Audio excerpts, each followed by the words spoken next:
L'heure du grand dossier, soyez les bienvenus à nouveau sur LCI. Et ce soir, notre enjeu, Tomahawk, le missile qui peut changer la guerre dans 2 heures maintenant. Une nouvelle rencontre au sommet pour la paix en Ukraine. Volodymyr Zelensky va arriver à la Maison-Blanche. 2 questions centrales. Une, le président américain peut-il contraindre Moscou au cessez-le-feu? Réussir en somme avec le Kremlin ce qu'il a réussi entre Israël et le Hamas? Le président, ça c'est la deuxième question, le président américain peut-il convaincre son homologue russe et peut-il fournir des Tomahawk à Volodymyr Zelensky? C'est l'impression vraiment ces derniers jours que les Tomahawk sont le moyen de pression contre Poutine, presque une arme magique à entendre certains. Ce qui est sûr, c'est que la menace d'envoi de ces missiles a été brandie par Donald Trump à Vladimir Poutine lors de l'appel hier. On va revenir sur tout ce qu'il faut savoir sur ces missiles, mais d'abord regardez, écoutez. Je lui ai dit, ça vous dérangerait que je donne des milliers de Tomahawk à l'Europe? Je lui ai dit comme ça. Poutine n'a pas vraiment apprécié l'idée quand je lui ai présenté cette proposition.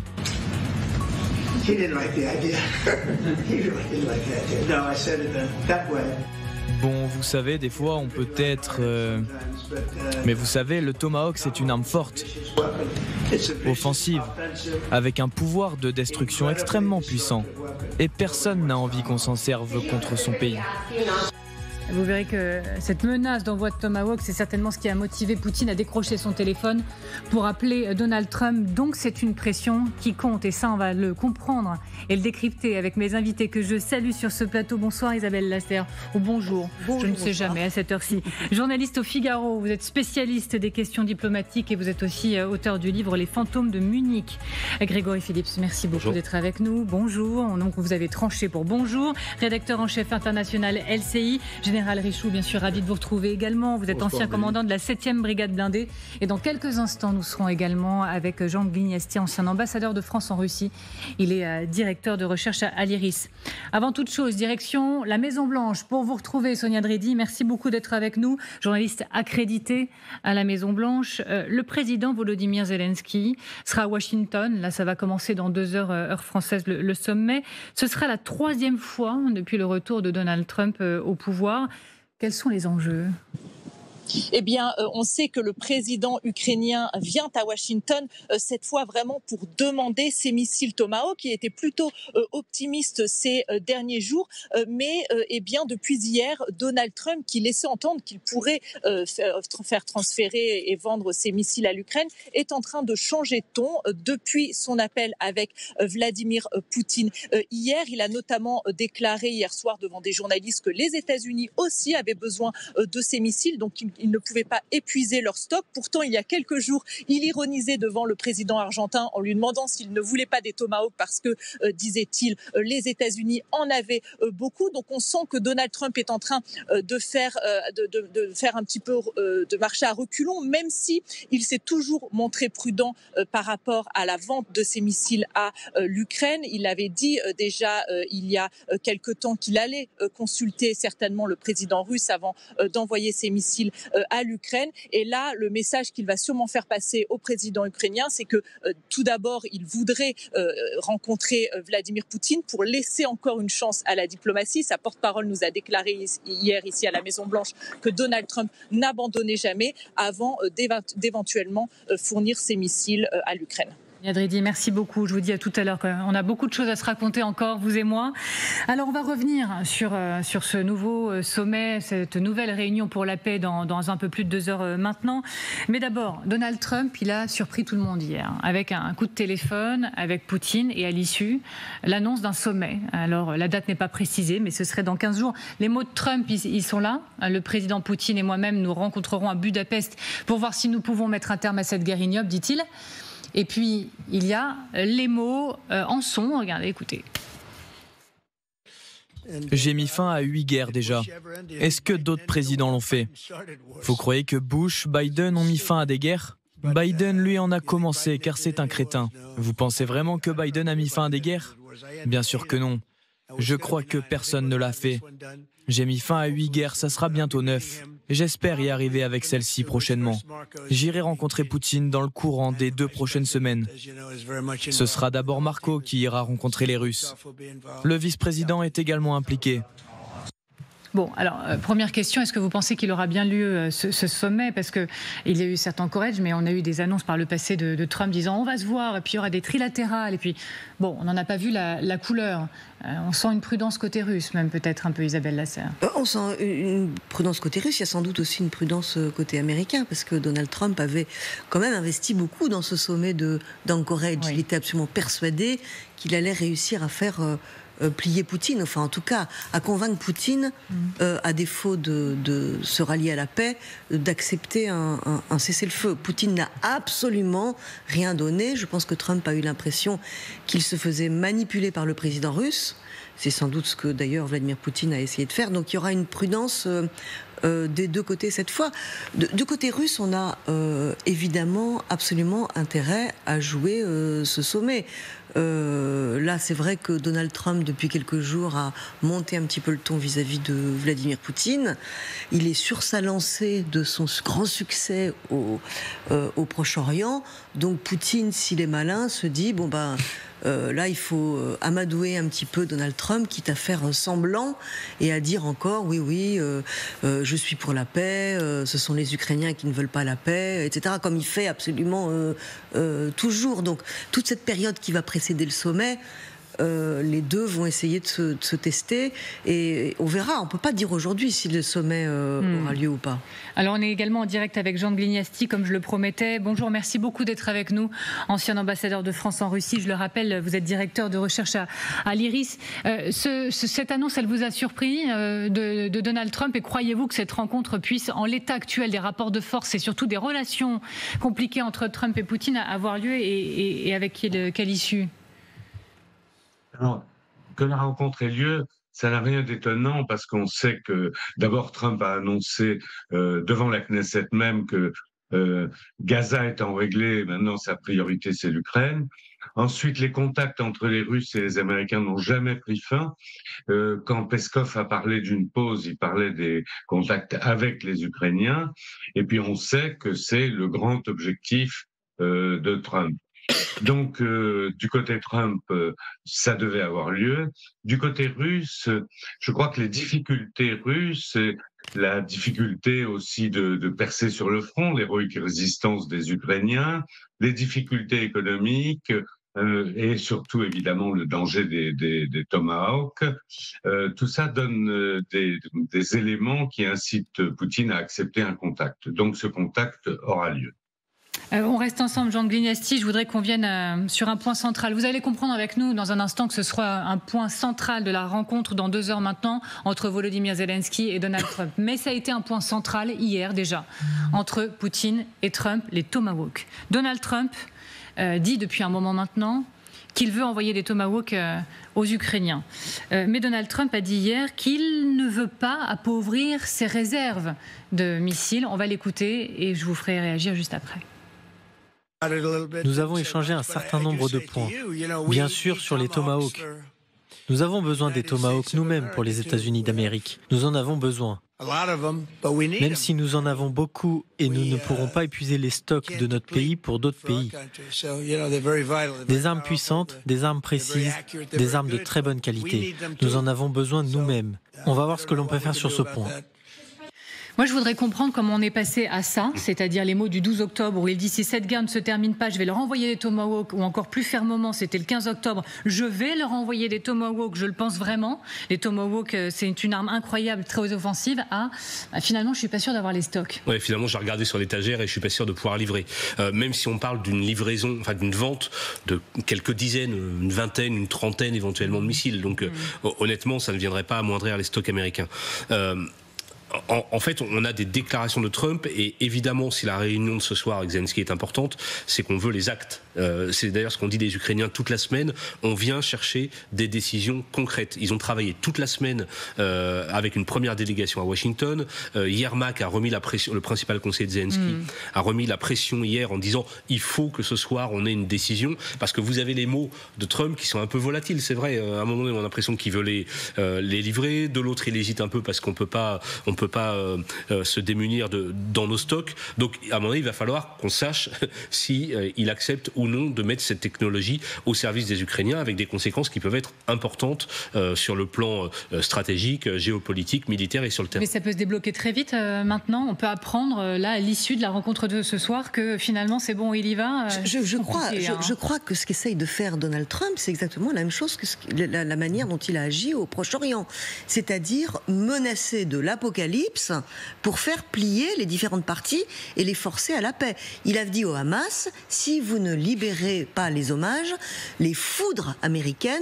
vont se déverser sur vous. Il est en train de faire la même chose avec Poutine. Si tu n'acceptes pas un cessez-le-feu, j'envoie des tomahawks aux Ukrainiens. Sur le fond, je pense qu'il n'a aucune envie d'envoyer des tomahawks aux Ukrainiens. Et je pense qu'il essaye la même méthode avec Vladimir Poutine. Le problème, c'est que ça risque de ne pas marcher. C'est pas le Hamas. Le Hamas, il y avait aussi les pays arabes qui faisaient pression. C'était pas que la pression de Trump. C'était tous les pays arabes, plus Donald Trump, plus un Hamas totalement affaibli militairement. On n'est pas du tout dans la même configuration avec Vladimir Poutine. Donc je pense qu'il va faire comme il fait d'habitude. C'est-à-dire, en fait, on est en train de revivre la même histoire pour la énième fois, c'est-à-dire que Trump tape du poing sur la table, Poutine va faire semblant de bien vouloir, il va faire traîner les choses, et puis ça va comme ça dégénérer 1 mois, 2 mois, puis après on va se séparer sur un désaccord, puis ça va repartir, et puis Trump va dire bon, vraiment, vous êtes vraiment des gamins en Europe, je laisse tomber le dossier. C'est ça le vrai risque. Concrètement parlant, très concrètement, je me tourne vers le militaire, général Richoux. Vous posiez la question dans le Figaro d'ailleurs, Isabelle Lasserre, aujourd'hui. La livraison de Tomahawk concrètement, est-ce qu'elle s'avérait en effet délicate pour les États-Unis? On regarde le stock de Tomahawk aux États-Unis. Bon, les chiffres sont compliqués à avoir. 4 000 à peu près. 4 000 environ, c'est ce que vous nous dites, vous, général. Oui, donc factuellement peut-être un parlant, petit peu plus, mais il faut savoir, ça c'est un chiffre qui date de 2020, mais on en construit moins de 60 par an. C'est ça qu'il faut voir. Je crois que pour 2026, ce qui est prévu, c'est 57 dans l'année. Donc vous voyez que ça coûte très cher. C'est long, plusieurs mois vraisemblablement à construire. Puisque vous en parlez, pardon, je me permets de vous couper, $1 500 000. Voilà, et plus pour les versions les plus améliorées, parce qu'il y a plusieurs versions de Tomahawk possibles. Donc il coûte très cher, il est long à fabriquer, on en fabrique peu, et puis on oublie toujours, il faut des lanceurs. C'est-à-dire que la plupart des Tomahawks de l'armée américaine sont embarqués dans l'US Navy, c'est-à-dire dans la marine. Donc c'est eux qui ont le principal des Tomahawks et qui tirent les Tomahawks. Il y en a quelques-uns dans l'armée de terre, mais c'est pas leur vecteur principal de lancement.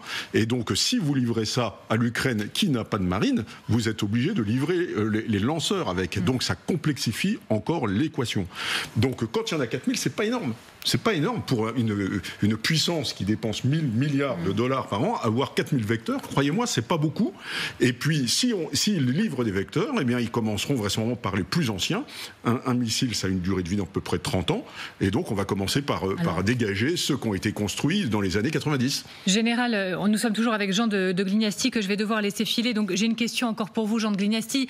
Très simple. Selon vous, depuis Moscou, comment on regarde tout ça, ce chaud-froid de Trump sur les Tomahawks et surtout la menace brandie de l'envoi de ces missiles? Alors, l'opinion, il est difficile de les connaître. Ce qu'on devine quand même, c'est qu'il y a autour du Kremlin un vrai débat entre ceux qui veulent profiter de l'ouverture faite par Trump et normaliser les relations avec la Russie et peut-être obtenir ce qu'on a sur le terrain sans aller plus loin, et ceux qui disent non, on a l'avantage sur le terrain, l'Ukraine va s'écraser, regardez, l'aide à l'Ukraine a été mensuelle, a été divisée par 2, et donc la guerre d'attrition, on va la gagner. Ce débat n'est pas entièrement clos, mais le fait qu'il y ait une réunion prévue en Hongrie montre que le parti partie de ceux qui veulent traiter. Vous avez vu d'ailleurs à cet égard que Kozak, un conseiller du président, a été éloigné de la présidence. Il était dans l'administration présidentielle et on savait qu'il était pour une négociation. Donc le débat est très vif, mais il n'est pas tranché. Donc je pense que Isabelle Lasserre a raison. Il y a un risque réel que Poutine cherche à gagner du temps, mais il ne faut pas complètement exclure l'hypothèse que devant les perspectives économiques qui sont mauvaises, devant une opinion qui craint, on a vu les statistiques actuellement, plus de 50% des Russes craignent une mobilisation, et ça c'est très mauvais pour Poutine. Donc il y a un certain nombre d'arguments qui plaident quand même pour que Poutine accepte le jeu. Il faut réserver cette chance. Merci beaucoup Jean Guignassi d'avoir été avec nous une nouvelle fois. Puisqu'on est sur la Russie, on part en direction justement de Moscou pour retrouver Charles Diveau. Charles, bonjour, merci d'être avec nous en direct avec Gilles Parot. J'ai commencé en parlant de la réunion annoncée par Trump par surprise hier entre Poutine et Trump. Il y a de la prudence, il y a de la réserve côté Kremlin sur ce sujet ? Oui, d'ailleurs, la confirmation de cette visite n'a eu lieu qu'en fin de matinée, et Dmitri Peskov, porte-parole du Kremlin, a précisé que beaucoup de détails étaient encore à régler avant que la rencontre entre les deux présidents ne puisse avoir lieu. En même temps, c'est assez logique puisque la venue de Vladimir Poutine en Hongrie, cela représente un défi logistique de taille pour le Kremlin. Pour la première fois depuis le début de la guerre, Vladimir Poutine va se rendre sur le sol européen, là où un mandat d'arrêt de la Cour pénale internationale est émis à son encontre. D'ailleurs, Vladimir Poutine a tenu ce matin à appeler Viktor Orban comme pour préparer les conditions de sa venue, des préparatifs qui, en revanche, nous dit-on du côté du Kremlin, avancent à grands pas. Merci infiniment. Charles Diveau avec Gilles Parot en direct depuis Moscou. Toujours important de vous entendre depuis le terrain dans un instant. Oui, il y a la prudence de Trump qui dit attention, je vais regarder mes stocks pour les Tomahawk, mais il ne faut pas se tromper. C'est un réel moyen de pression, majeur même, puisque si Poutine a fini par décrocher son téléphone pour avoir Trump, c'est parce que justement, il a vu cette menace des Tomahawk, cet appel en catastrophe. C'est pas franchement le caractère de Poutine. Alors, est-ce la preuve que Trump est en train d'appuyer là où ça fait mal, et en quoi ces missiles sont à ce point un moyen de pression? On en parle dans un instant. À tout de suite.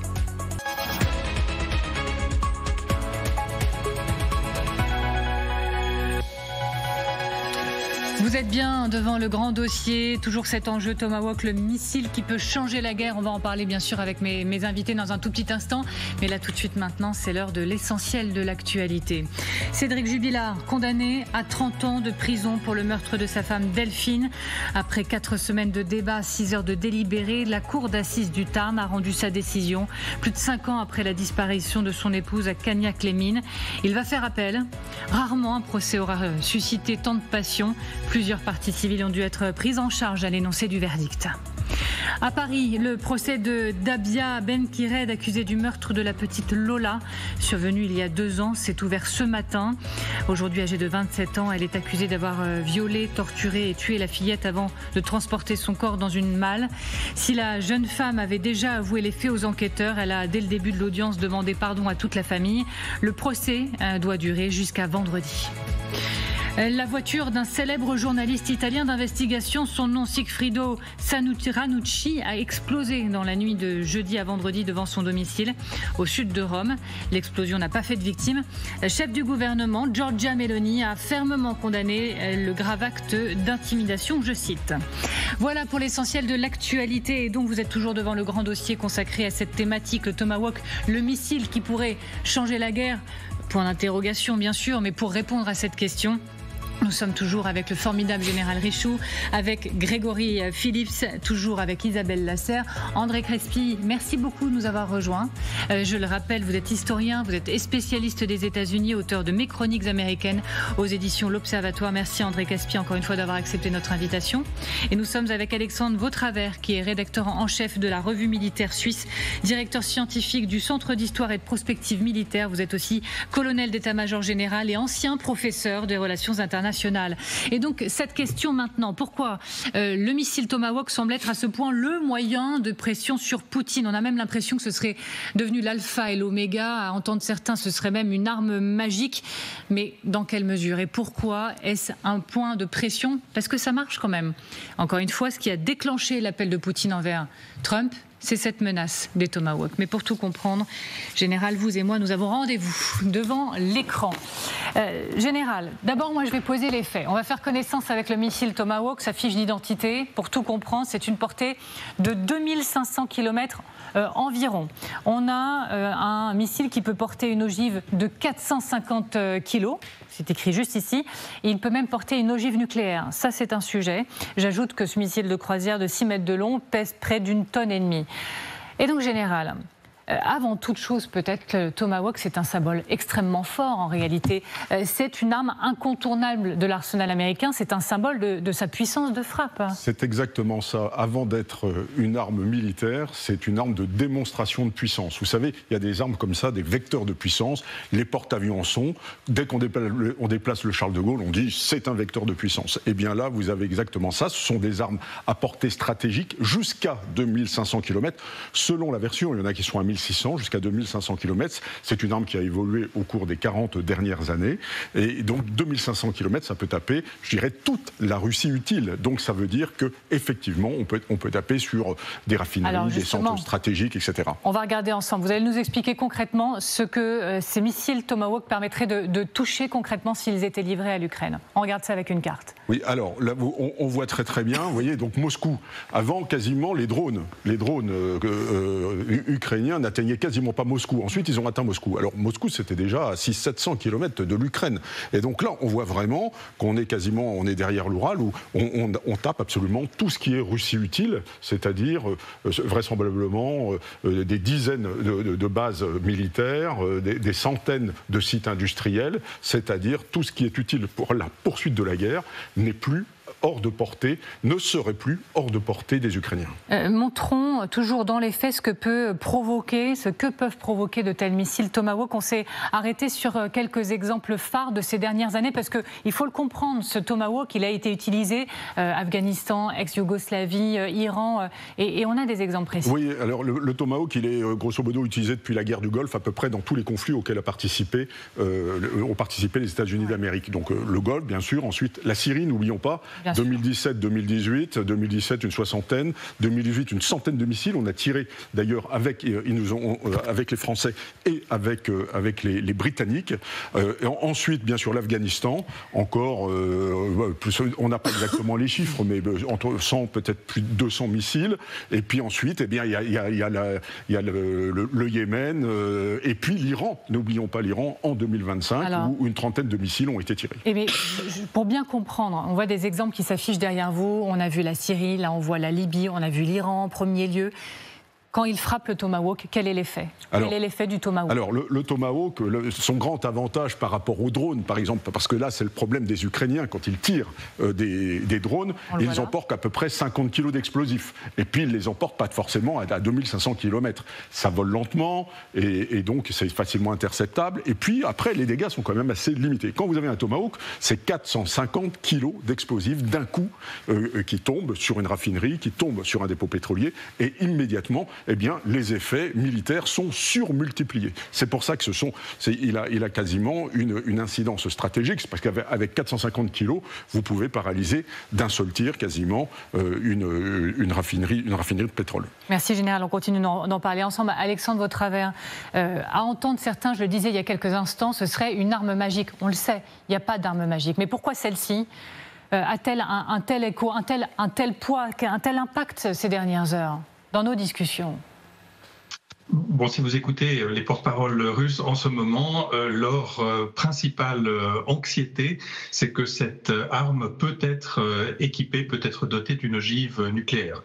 Je ne pense pas que ce soit le point essentiel. Je pense que le point essentiel est beaucoup plus aujourd'hui la capacité de frapper des installations qui sont véritablement critiques à l'effort de guerre de la Russie. Donc pas uniquement des raffineries, mais on peut penser à des bases aériennes, on peut penser à des des stocks de munitions, on peut penser à tout le complexe militaro-industriel de la Russie, et donc on peut affaiblir véritablement l'effort de guerre. Et puis la troisième problématique qui, à mon avis, est nouvelle, on ouvre ici une fenêtre, c'est que pour pouvoir lancer ces armements Tomahawk et pour pouvoir les guider, pour pouvoir cibler de manière précise, il va falloir une participation extrêmement intensive, extrêmement détaillée de la part de l'appareil militaire américain.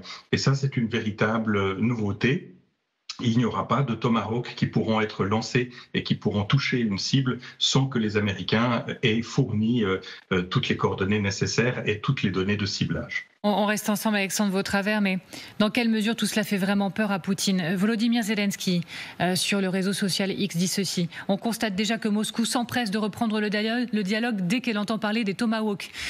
Et les réactions côté russe, vous voyez ce que ça donne. Monsieur Peskov hier et Vladimir Poutine le 2 octobre sur ce sujet. La question des Tomahawks est pour nous une source de grande préoccupation. Poutine en a déjà parlé. Il s'agit d'une arme spéciale, elle peut avoir une configuration non nucléaire ou nucléaire. Rappelons les rapports de nos services spéciaux d'il y a 1 an et demi ou 2 ans, basés sur des informations selon lesquelles les Ukrainiens pourraient créer une soi-disant bombe sale.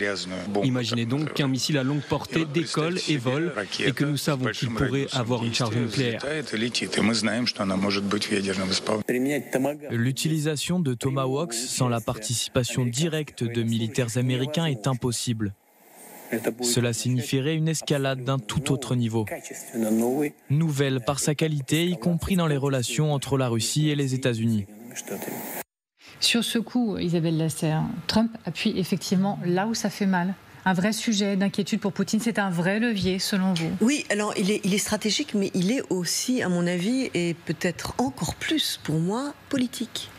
C'est-à-dire que si Trump livre des Tomahawks ou autorise les pays européens en son nom à livrer des Tomahawks à l'armée ukrainienne, il change de camp.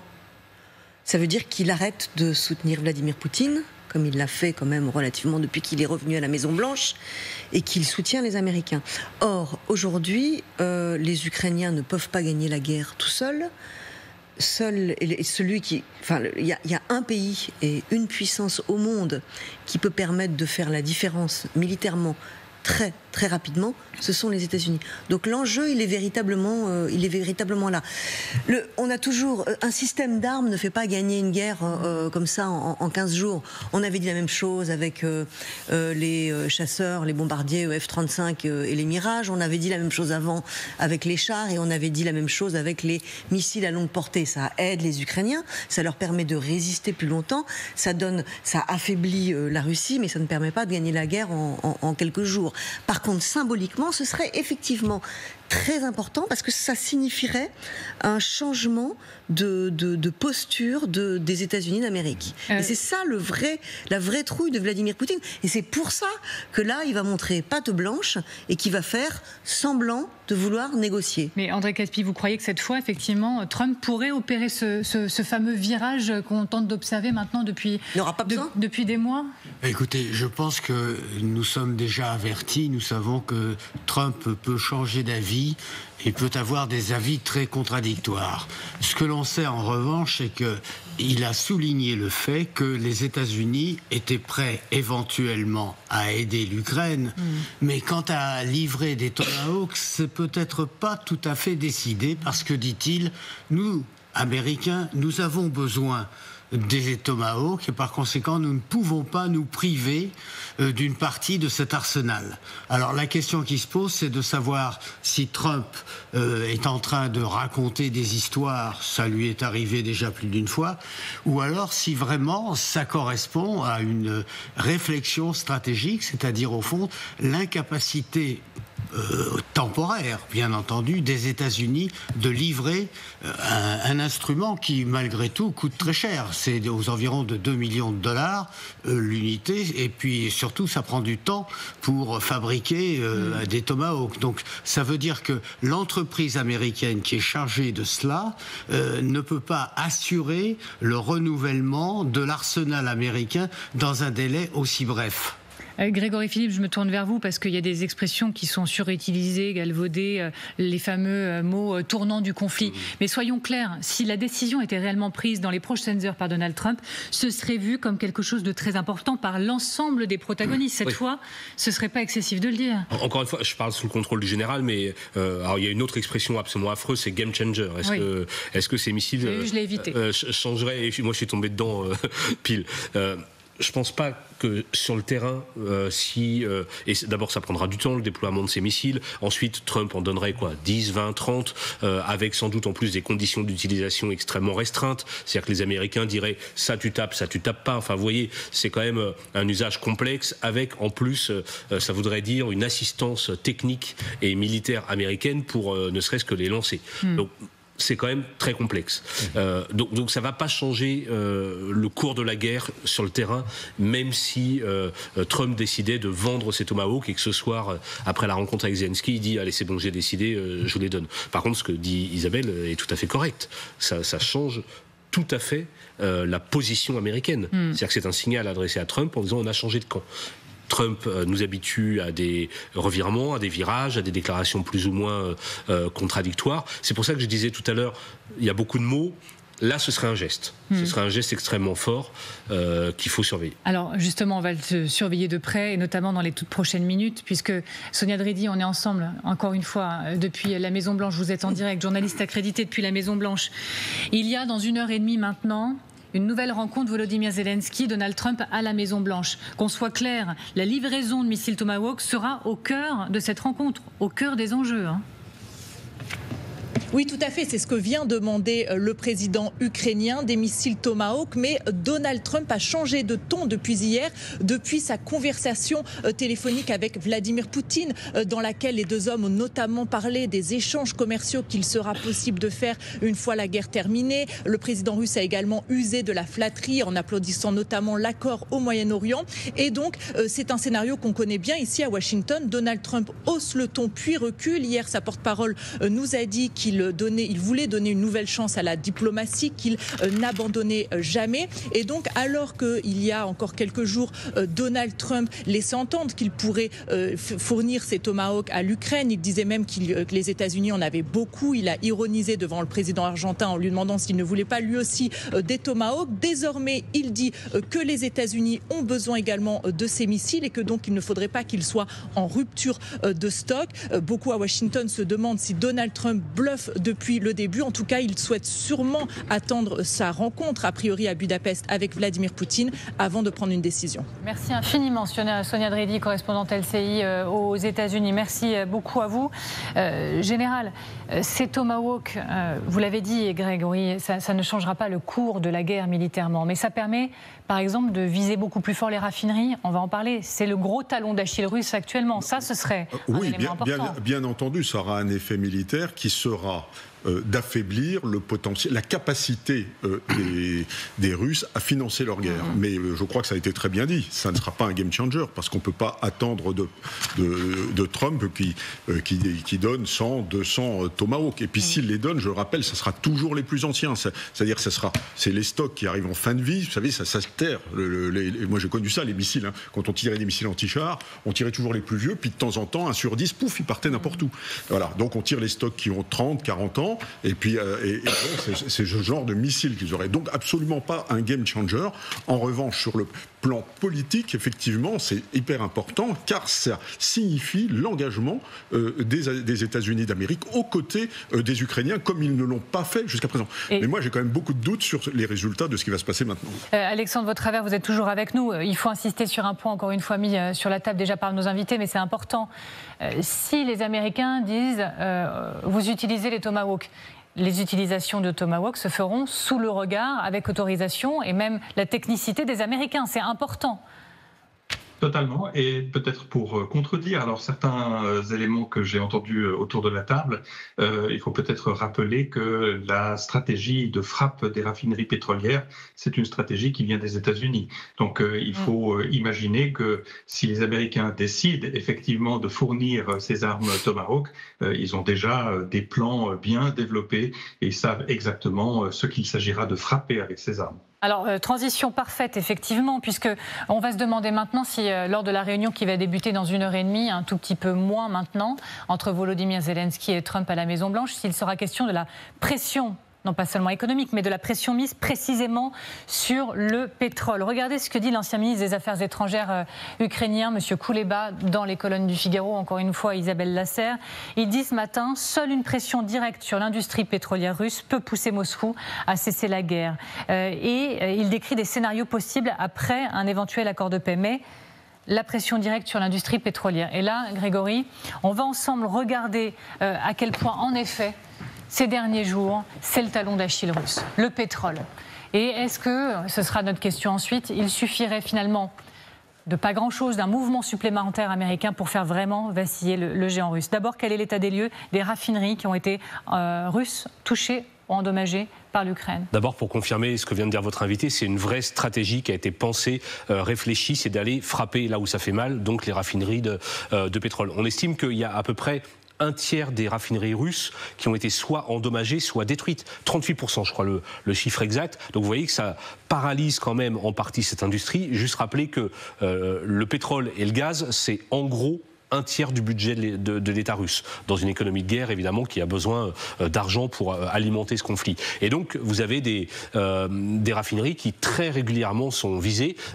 Oufa, Saratov ces derniers jours, avec des dégâts importants. Donc on voit que les Ukrainiens parviennent déjà à taper assez loin dans la profondeur du territoire russe, avec d'éventuels missiles longue portée du type Tomahawk. Ça pourrait aller encore plus loin, faire plus de dégâts. Sur la carte que nous montrait le général Richoux, on estime qu'il y a à peu près 1600 cibles possibles qui pourraient être atteintes par les Tomahawks. Donc ça accentuerait encore cette stratégie extrêmement importante qui répond aussi à ce que fait la Russie depuis de nombreux mois et même depuis quasiment 4 ans, à savoir viser les infrastructures énergétiques ukrainiennes. Et quelles sont les dernières frappes sur les raffineries qu'on peut... Alors je vous citais ces 2 raffineries ici, Saratov, voilà. Vous voyez, ça c'était le 17 octobre, et donc il y a une frappe ukrainienne qui touche sa cible, et puis une autre raffinerie, Oufa, qui est située également bien dans l'intérieur du pays, qui a été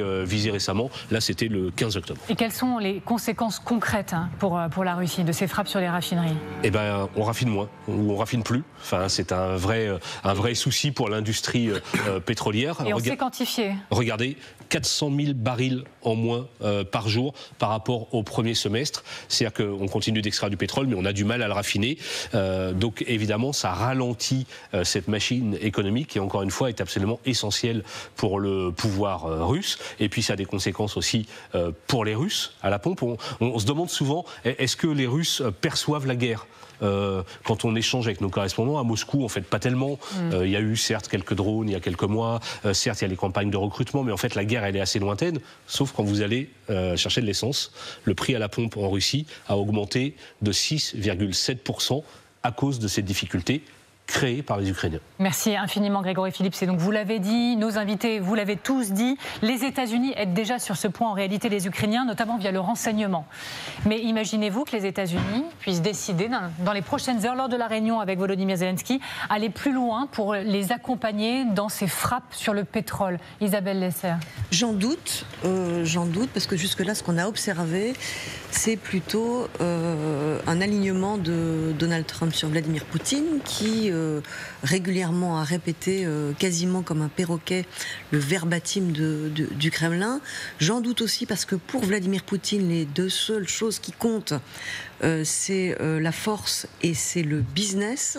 Or, pour lui, jusque-là, la force est représentée par Vladimir Poutine, c'est-à-dire par un autocrate qui a un très grand pays, un immense pays.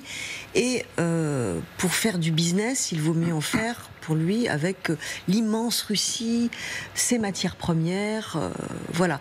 Il n'a jamais caché l'inimitié qu'il manifestait à Volodymyr Zelensky. Alors, c'est vrai que les choses ont un petit peu changé.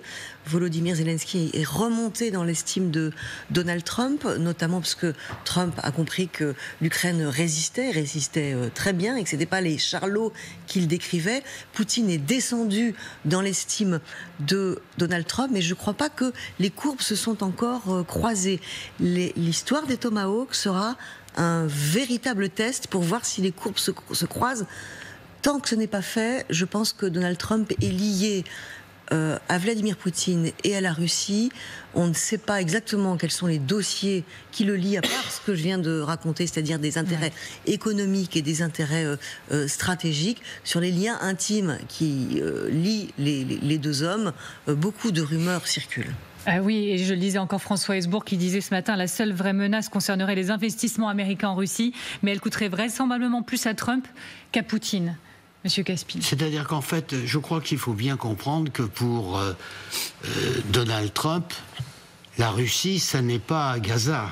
Ça n'est pas du tout la même chose. C'est-à-dire qu'au fond, il considère qu'il y a des intérêts, bien sûr, économiques qu'il faut défendre, et il a certainement tout un projet de relations économiques avec la Russie, qui comprend par exemple des échanges sur les terres rares, qui comprend également des questions qui touchent à l'aluminium. Il y a même un projet d'un tunnel qui relierait la Russie à l'Alaska, et c'est Elon Musk qui serait derrière ce grand projet. C'est-à-dire qu'au fond, les États-Unis ont des projets avec la Russie, et je crois que c'est là un argument essentiel pour Donald Trump, du moins le croit-il, auprès de Poutine, c'est-à-dire, au fond, arrêter la guerre. Nous avons beaucoup de choses en commun, nous pouvons développer ensemble nos activités économiques, mais nous, Américains, nous n'allons pas faire la guerre à la Russie,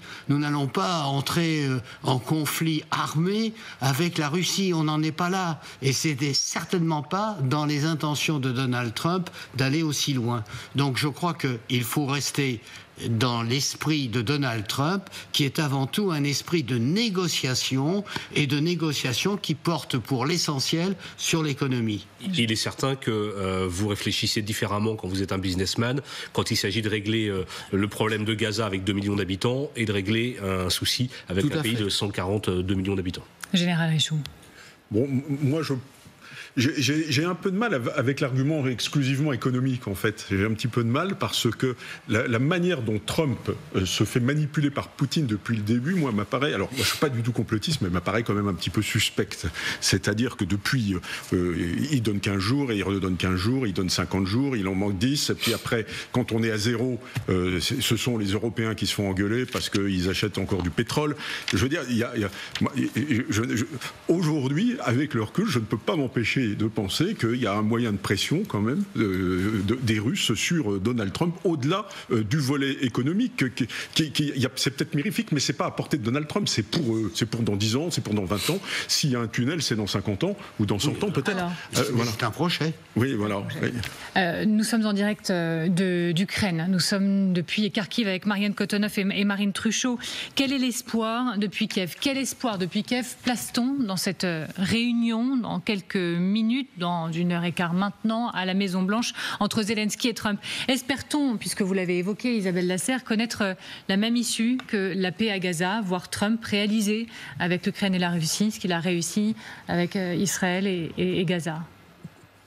La classe politique ukrainienne et l'armée ukrainienne étaient particulièrement optimistes et entrevoyaient même l'espoir d'avoir un cessez-le-feu d'ici fin novembre. Le scénario était simple, ils voyaient Volodymyr Zelensky repartir de Washington avec une 50aine de missiles Tomahawk et la garantie éventuelle de Donald Trump d'en obtenir davantage, assez en tout cas pour mettre la pression sur Vladimir Poutine et le forcer à revenir à la table des négociations. Mais l'appel téléphonique d'hier soir entre le président américain et le président russe a balayé ces espoirs. Là, il n'y voit qu'un remake de la réunion de l'Alaska parce que de nouveau Donald Trump entrevoit une réunion en bilatéral avec le président russe et à nouveau les Ukrainiens se disent que encore une fois Vladimir Poutine va obtenir des délais, que tout va recommencer et ils ont une impression, ils nous le disent ici, de déjà vu, tout va recommencer et rien ne va bouger. De nouveau Vladimir Poutine va obtenir des délais et de nouveau en fait il va berner Donald Trump. Merci Marianne Cotonoff avec Marine Truchot depuis Kharkiv. Dans un instant, on en parle. Trump peut-il réussir avec l'Ukraine ce qu'il a fait à Gaza? Donald Trump peut-il profiter de son succès à Gaza pour arracher une paix en Ukraine? On remercie infiniment Alexandre Vautravers d'avoir été avec nous. On se donne rendez-vous une prochaine fois, je n'en doute pas un instant. Et nous, on se retrouve tout de suite.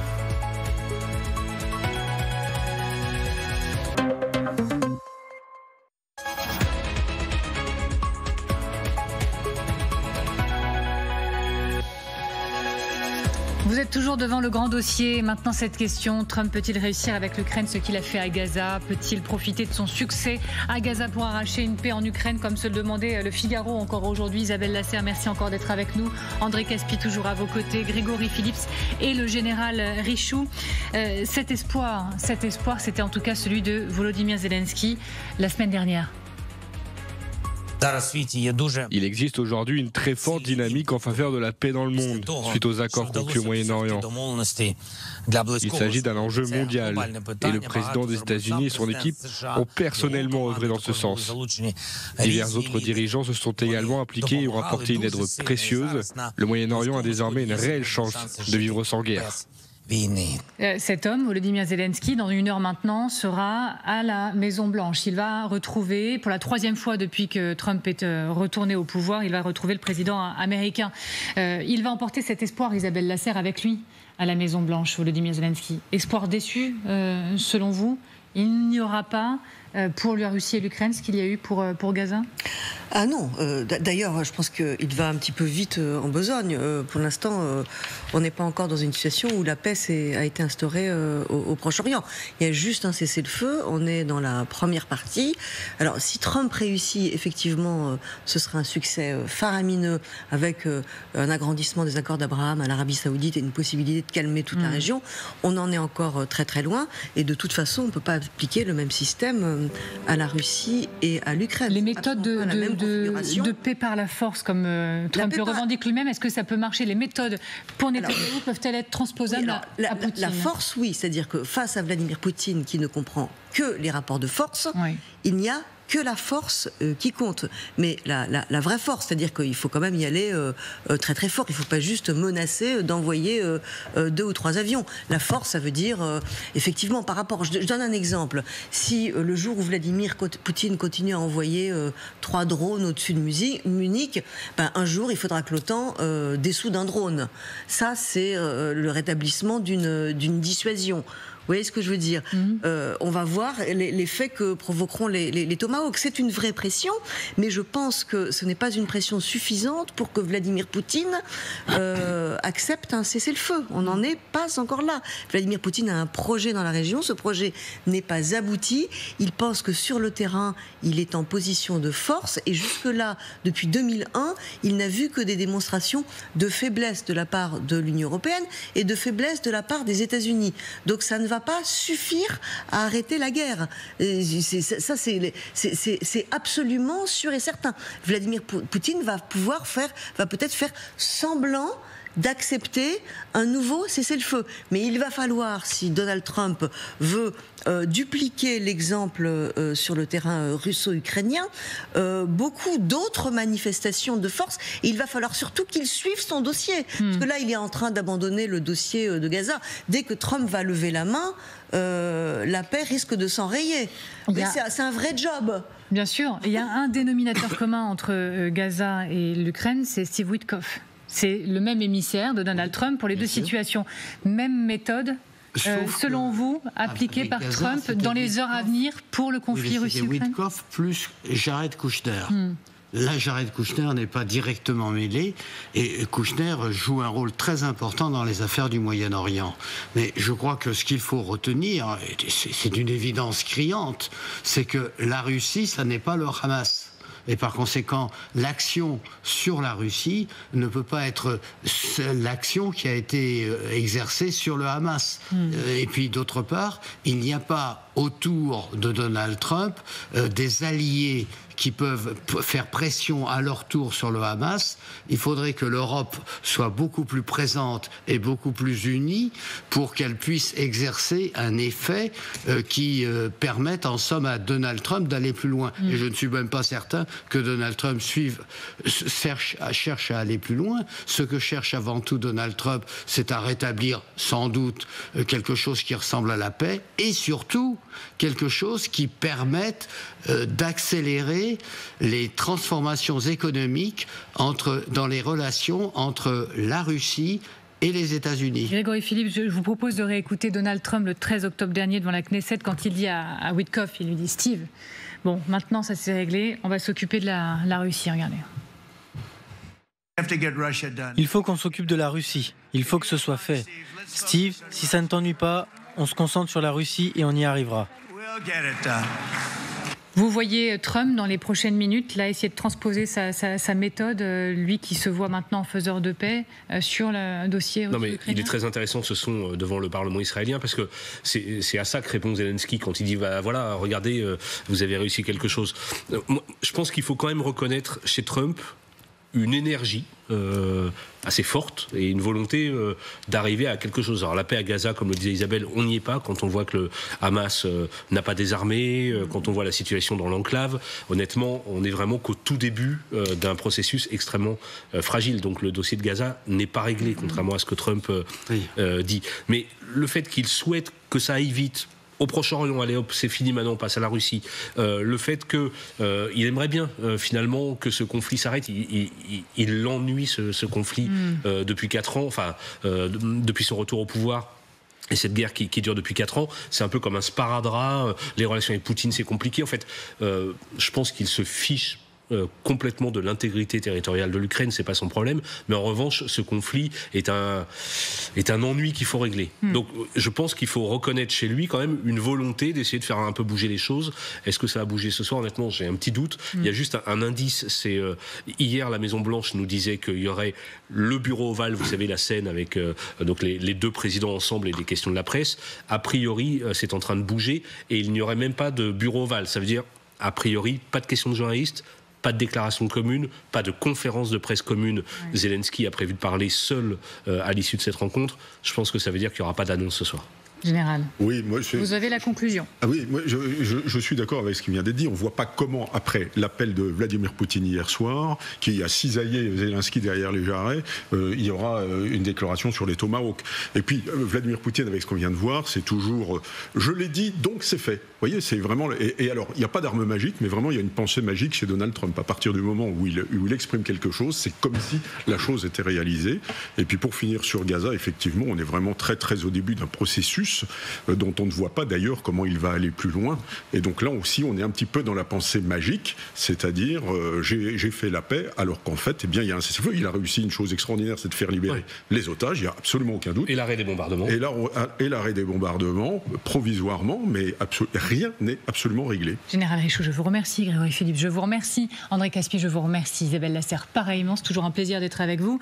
Merci à vous d'avoir participé au Grand Dossier. Merci à vous de l'avoir regardé. Là, tout